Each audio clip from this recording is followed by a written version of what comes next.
Hello, everyone. Good evening and welcome to Business Live. Coming up, pharmaceutical industry urged to use COVID-19 to relaunch their business strategies.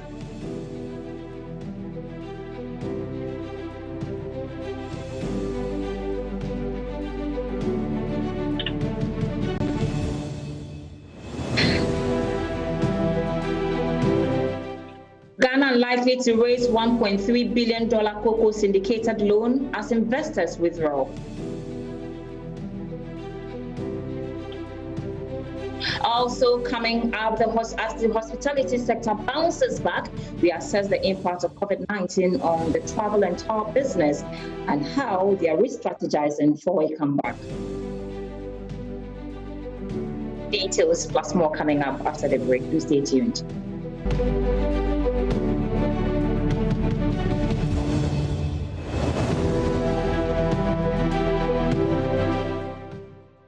We begin tonight from the Joy Business Thought Leadership Forum, where country manager of Raj Pharmaceutical, Philip Addison, has urged industries in the healthcare sector to see COVID-19 as an opportunity to relaunch their operations. According to him, this could be their breakthrough despite the heavy challenges presented by the virus. Dr. Anderson was speaking at the Joy Business Thought Leadership Forum on workplace safety during COVID-19. We have more in the following report.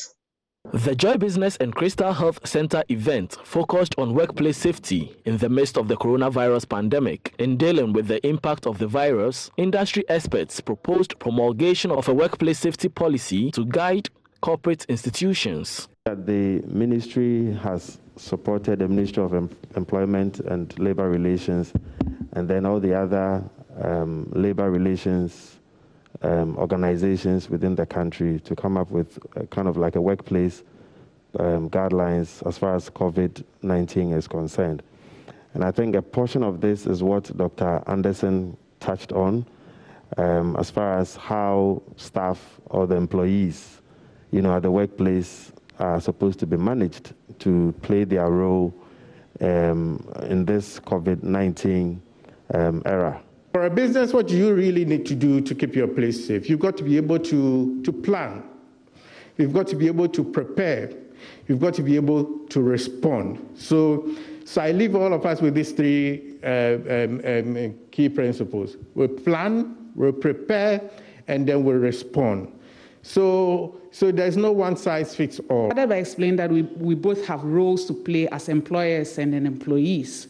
Now, what do employers have to do, employers and managers? The first thing is that we need to establish infection control strategies based on thorough assessment of our employees and the possible exposure based on the work they do.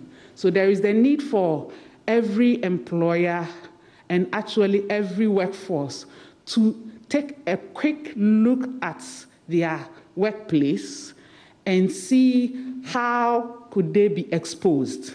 Country manager for Raj Pharmaceutical, Dr. Philip Anderson, believes the pandemic has presented an opportunity for industries to relaunch their market strategies. A lot of things about COVID and the risk, but then this is also an opportunity for businesses to reintroduce themselves, to relaunch, because in every crisis there are opportunities.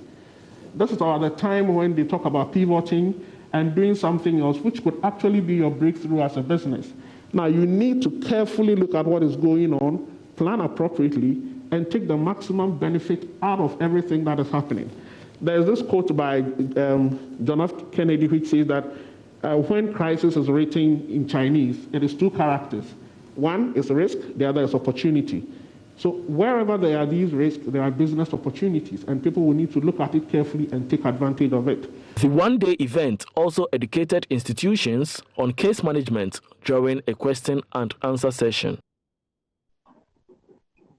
International banks that were supposed to finance the upcoming $1.3 billion cocoa loan syndication for 2020-2021 crop season have backed out of the process. These lenders have cited the uncertainty amid the coronavirus as a reason for their exemption from the process. Charles Aite has the rest of the story.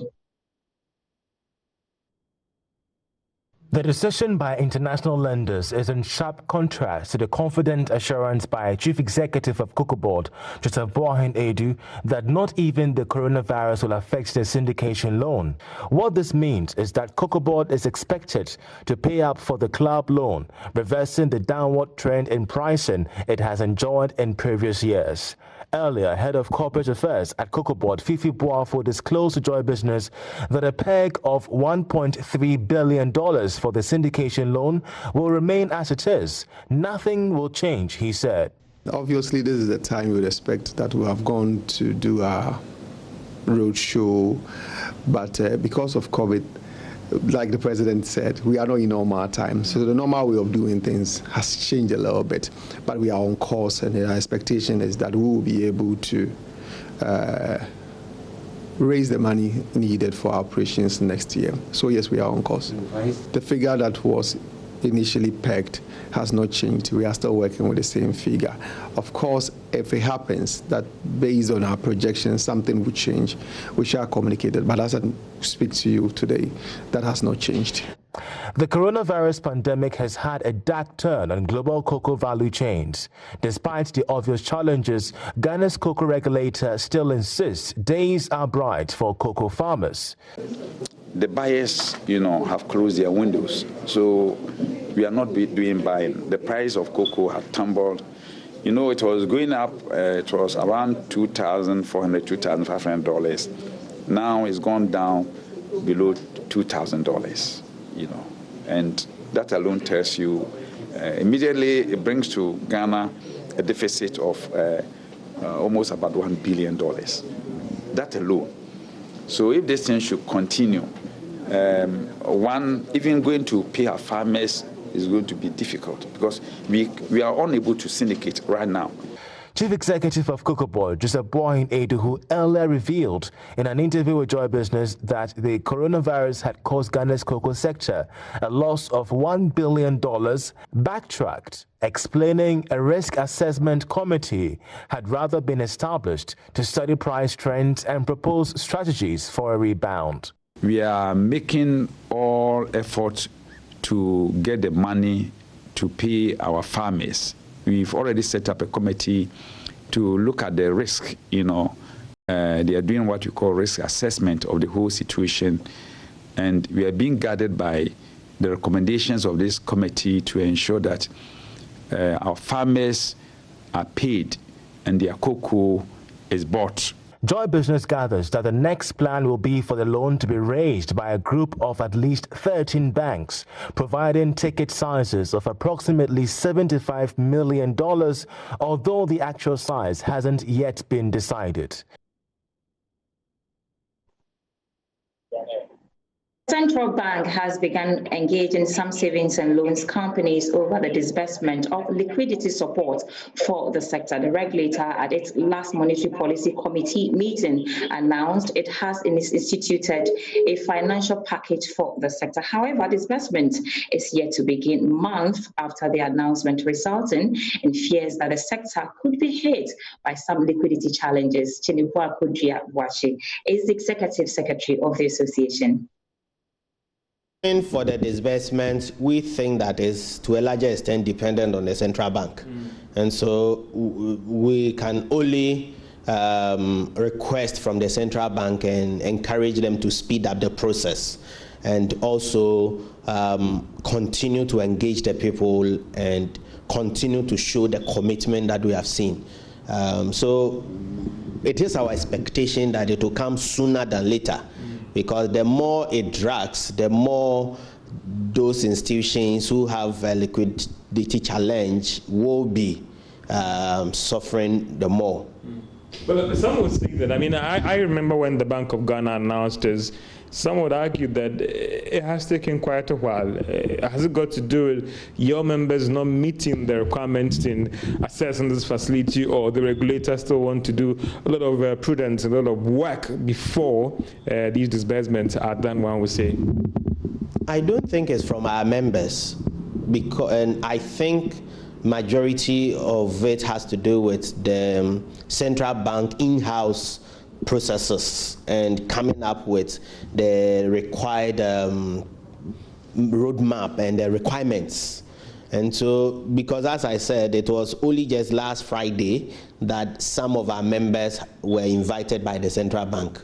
And so all this while they had submitted the application. And so if it took some time, then I believe that central bank was doing something in-house, which I am believing that the central bank will speed up the process of the appraisal and the process of the disbursement to support these institutions. Let's come to the liquidity situation of the industry and your members. There was a recent Bank of Ghana report that talked about the fact that, it looks like your sector has taken quite a hit as a result of this. What is the situation right now as you speak in terms of the liquidity situation of your members at a time when there is COVID and the argument is that everybody is withdrawing from these institutions? What is the situation right now in terms of among your members when it comes to your liquidity position? I'm very happy you asked this issue, and the central bank actually mentioned that, okay, the COVID situation has hit the SDI sector more than the commercial banks. This is actually to buttress the point that we have always been saying. What is it? That it is our members, the SNLs, the microfinance institutions, who actually support the SMEs in Ghana. The people who live from hand to mouth, it is our members who serve them. And again, if you look at the balance sheet of the commercial banks, the balance sheet of commercial banks, maximum 40% goes into loan, the rest into investments and other things. But if you come to the SDI, the majority of our balance sheet is in loans. The average in our industry is around 60% is in loans. Some of the institutions, every deposit they mobilize their shareholder funds and everything, as high as 90% is in loans. Now, let me ask you this question. How often do you love to travel for sightseeing and also to enjoy some new environment? Well, we've talked about the impact of COVID-19 on all sectors of the economy, ranging from the stock market, the tumbling oil and gas sector, to the agri sector and tourism as large. One aspect of the tourism sector that we have lost over is the travel and tour. How badly have they been hit by COVID-19 pandemic amid closure of airports and the travel bans? Let's engage Adansi Travel and Tour for more as they plan to bounce back. Sewa Boating-Bene, sales manager of Adansi Travel Limited. Thanks so much for your time this evening, ma'am. Tough time for businesses in the tourism and then hospitality sector indeed. Sewa, tell us how your sector has been affected by this pandemic. Right. I would like to your viewers and also our condolences to those who've lost loved ones and wish a speedy recovery to those who are sick. We have all been affected badly by this pandemic. I mean, before COVID-19 got into the system, we had planned for a whole year's trip. We had local trips and we had international trips from January through to December 2020. We had to cancel all of these trips. We also have canceled incoming tours. We had students coming in from Indiana University, and they had to cancel. And that was a huge amount of money they were bringing into our economy, about $100,000 US. And that's all of that. Apart from that, it's also our staff. That's quite a lot. Did you have to make some refund? Well, yes, we had to refund the deposit they made for the trip. I mean, they were coming to stay in hotels, they were coming to use rent buses, they were coming to eat in our local restaurants. So it's not just us. A lot of the industry, the hospitality industry, would have benefited from that incoming trip to Ghana. Yes, go ahead, please. As staff, we had to cut down on salaries. There is 19 of us. And we had to cut up to about 55% of salaries. Wow. I mean, for business, I want to have some volumes. I want to know how much you have to refund. And if you want to quantify this, how much will you say you've lost during the period? Oh, well, the good news is that we have had existing clients. We have over 2,000 existing clients, some of which had booked tours with us, and they're waiting to travel when it is safe to do so. Yes, we have had a few refunds that we needed to do. I mean, that is going into tens of thousands of dollars that we had to refund on tours. But in general, most of our clients are waiting to travel when it's safe. Well, the good news is that gradually we are beginning to open up. Some countries are opening up gradually, and your outfit has started soliciting for public interest in what you describe as post-COVID tour. Sounds really good. And what's the feedback you're getting on the ground? Well, in fact, this has been inspired by a survey we did a few weeks ago. We asked clients how soon they wanted to travel. And the feedback, 46% of them said that within 6 months, if it is safe, they are ready to travel. 40% said that between 6 and 12 months, they will travel. 14% of them said that they will travel late 2021. And as I said earlier, over 2,000 of our clients, people that had already traveled with us, also want to travel when it is safe. We are aware that most countries are relaxing the restrictions on the COVID lockdowns. Dubai is opening up on the 7th to tourists. They have sent out guidelines on how to keep the tourists safe. And so we are monitoring all this around the world, including in Ghana here when it's safe and the airports are open, so that we can bring in people and also send people outside. And that is what inspired us to bring out our post-COVID travel. And also, you know that most businesses have been affected. Most of our clients have been affected. And so the post-COVID travel is also inspired people to have something to look forward to and pay in bits, so they don't have to pay a big chunk of money to go on holiday post-COVID. But so you agree with me that as we speak now, you and I don't know when the borders will be open. And so this post-COVID tour that you want to do, between when and when are you looking at? Or you've gotten some hints that I have not aware that the borders will be open soon? See me in secret. Oh, definitely. But moving away from that, any new strategy you're using to get more people interested, especially when you know that? Well, like I said earlier, Go ahead, please. Sorry. Yeah, our decision is based on client feedback. And what we are doing right now is not to travel immediately. As I said, most clients are willing to travel 6 months till a year. So we are giving them the opportunity to plan. You know, planning helps you to look for, it gives you something to live for. We want to inspire our clients to keep working hard and look forward to the fact that once the borders are open, they will be able to go and unwind, learn new cultures, meet different people, and relax.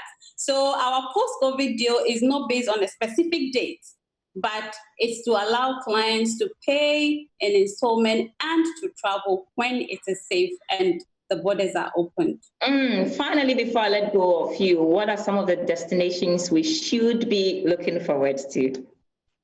Well, at the moment, as I said, our number one top outbound means leaving Ghana, outbound destination is Dubai. We're also monitoring locally, Zena Lodge, Golden Tulip is opened, there's Western region. So locally, there is the Dodi Cruise. So we're waiting and all that locally as well. We're also looking at Singapore and UK. So these are the 3 destinations, including Ghana, that we want to plan ahead and let our clients enjoy themselves for all the stress we've been through in 2020. Sarah, thanks so much. Sounds so exciting. I'm looking forward to getting on board, and I want to travel after COVID. Thank you for your time this evening on Business Live. And you're still watching Business Live. My name is Sandra Isinamapenu. I'm doing this from home. We'll be back after this break.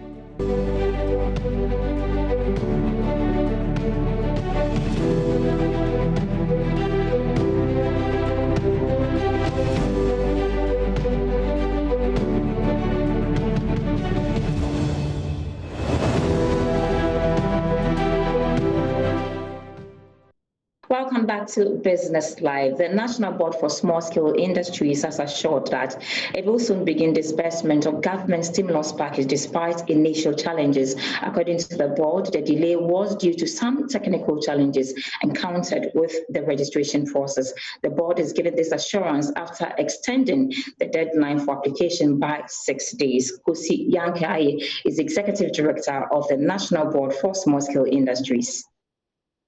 I mentioned that we were ready, and I think that over the past few weeks, we have been saying that we're working towards it. And yes, we have been working towards it. As I mentioned, as we were about to download, to move on to it, we realized some of these fraudulent activities that had to be rectified to avoid a backlash from that situation. And so that is what caused the delay and the backlog. With regards to disbursements, yes, as soon as possible. And all this process, as I mentioned, in terms of rectifying, in terms of ensuring that we have the right details of people. Because the situation we don't want is the backlash of, yes, we've received the information, we haven't verified Momo numbers, we release the Momo, and you call and say it was sent to the wrong person. And so as much as possible, there's actually a lot more checks than we had assumed in terms of the work because there were so many wrong Momo numbers. The other challenge was people were in a rush to complete the application forms and put a lot of numbers. So when we moved it on to take a look at it, we realized that the numbers did not correspond with some of the names we had in the system. And that would have also caused another backlash if we had rushed through the process to do what it is that we were doing.